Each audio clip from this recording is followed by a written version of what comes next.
Olá, bem-vindo ao quadro. Hoje a nossa aula é sobre superfícies equipotenciais. Uma superfície equipotencial nada mais é do que uma superfície onde o potencial elétrico não varia. Se nós tivermos uma carga Q, toda a esfera cujo centro é a própria carga Q é uma superfície equipotencial. Afinal de contas, a distância entre a carga e a superfície esférica é sempre a mesma. E nós já vimos que o potencial elétrico é igual à constante eletrostática vezes a carga dividido pela distância entre a carga em um determinado ponto.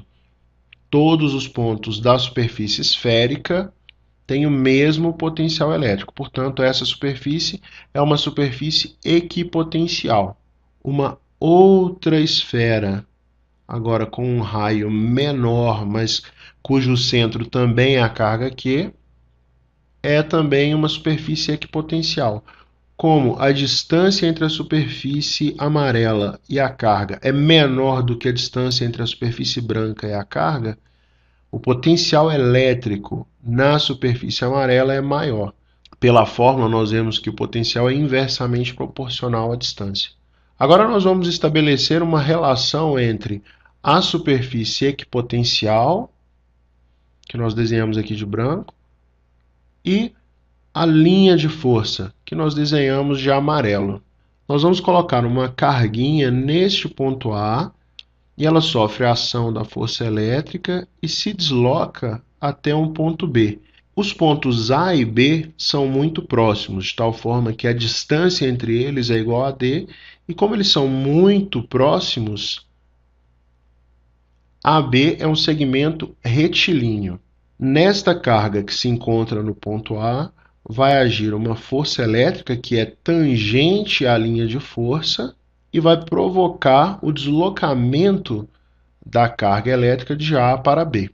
A força elétrica é uma grandeza vetorial. Como A e B estão sobre uma superfície equipotencial, o trabalho realizado pela força elétrica é igual a zero. Afinal de contas, não há variação de potencial elétrico.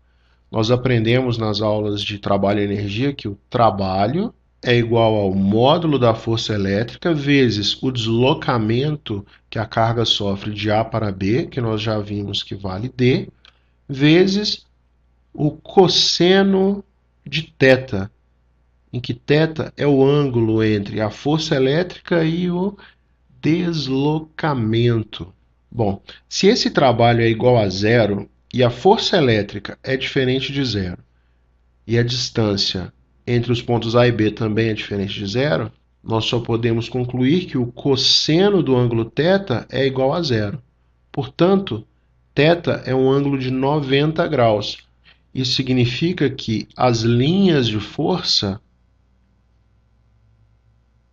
são perpendiculares à superfície equipotencial.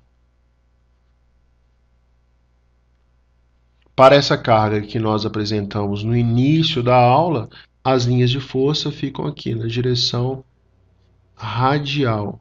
O ângulo entre a linha de força e a superfície equipotencial é sempre igual a 90 graus. Usando este conhecimento, nós vamos analisar as linhas de força no campo elétrico uniforme. No campo elétrico uniforme, as linhas de força são paralelas entre si. Portanto, as superfícies equipotenciais são assim desenhadas. Olha só.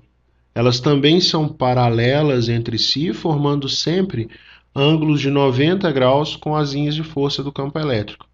Se nós dizemos que esse potencial é A, esse potencial é B e esse potencial é C, nós sabemos que o potencial em A é maior do que o potencial em B, que é maior do que o potencial em C. Nós já vimos nas outras aulas que aqui nós temos a região de maior potencial e desse outro lado nós temos a região de menor potencial. Portanto, se nós abandonamos uma carga positiva neste ponto do campo elétrico, a tendência é que essa carga vá nesta direção, na direção de menor potencial. Ela sofre a ação dessa força elétrica. Essa foi a nossa aula sobre superfícies equipotenciais. Espero que vocês tenham gostado.